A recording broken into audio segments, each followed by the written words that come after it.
জয়পুরহাটে strawberry চাষ করে লাভবান হচ্ছেন কৃষকেরা। কম খরচে বেশি লাভ হওয়ায় গত বছরের চেয়ে এবার বেড়েছে এই চাষ। সুস্বাদু ও পুষ্টিকর বিদেশি ফলটি জেলার চাহিদা মিটিয়ে সরবরাহ হচ্ছে রাজধানীর সহ বিভিন্ন অঞ্চলে। তবে কৃষকরা বলছে এবার বেশ কিছু জমিতে দেখা মিলেছে পোকামাকড়ের আক্রমণ।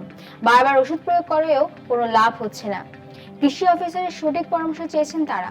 যদিও জেলা কৃষি অফিস বলছে কৃষকদের বিভিন্ন সহযোগিতা ও পরামর্শ দেওয়া হচ্ছে। সরেজমিনে জানা যায়, জয়পুরহাট সদর উপজেলার জামালপুর, চান্দা ও কালীবাড়ি সহ আশেপাশের কয়েকটি গ্রামে নিজ মেধা ও উদ্যোগে স্ট্রবেরি চাষ করছেন কৃষকেরা। গ্রামগুলো পরিচিত পেয়েছে স্ট্রবেরি ভিলেজ হিসেবে। কম সময় উৎপাদন ও লাভ বেশি হওয়ায় গত বছরের চেয়ে এবার বেড়েছে চাষ, আসতে শুরু করেছে ফলন। এতে ব্যাপক সফলতা পাচ্ছেন কৃষকেরা জানান, এবার 1 বিঘা জমিতে সব মিলিয়ে খরচ হয়েছে 1 লাখ থেকে 1,20,000 টাকা পর্যন্ত। স্ট্রবেরি বিক্রি হবে 2 থেকে 3 লাখ টাকা।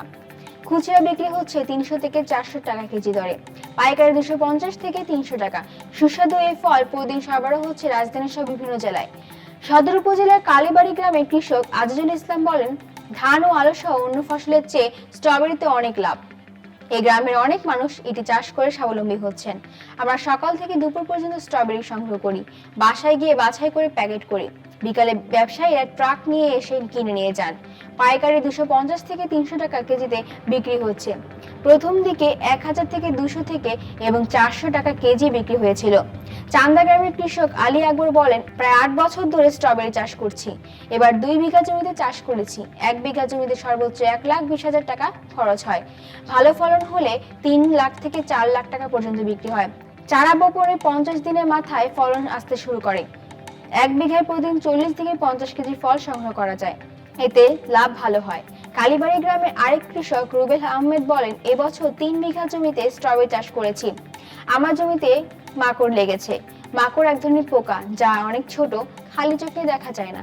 এরা পাতা খেয়ে গাছ নষ্ট করে। বিভিন্ন কোম্পানির দামি ওষুধ দিচ্ছি, কিন্তু কোনো কাজ হচ্ছে না। এই মাকড় নিধনের সঠিক ওষুধ পাচ্ছি না। মাঠে কৃষক অফিসারদের দেখতে পাই না। কৃষি অফিসারের কাছে দাবি এর একটা উপযুক্ত চিকিৎসা ওষুধ দরকার। জয়পুরহাট কৃষি সম্প্রসারণ অধিদপ্তরের অতিরিক্ত উপপরিচালক শহীদুল ইসলাম বলেন, চলতি মৌসুমে জেলার প্রায় 15 হেক্টর জমিতে স্ট্রবেরি চাষ হয়েছে। লাভজনক হয়, চাষ বেড়েছে। স্ট্রবেরি জমি থেকে তোলার পরই খাওয়া যায়। তাই কৃষকেরা যাতে অতিরিক্ত কীটনাশক না দেন, তাদের জৈব উপায়ে বা নিরাপদভাবে উৎপাদনের পরামর্শ দিচ্ছি। পাশাপাশি ভোক্তাদের কাছে যাতে এটি নিরাপদ হয়, এর জন্য প্রশিক্ষণও দিচ্ছি।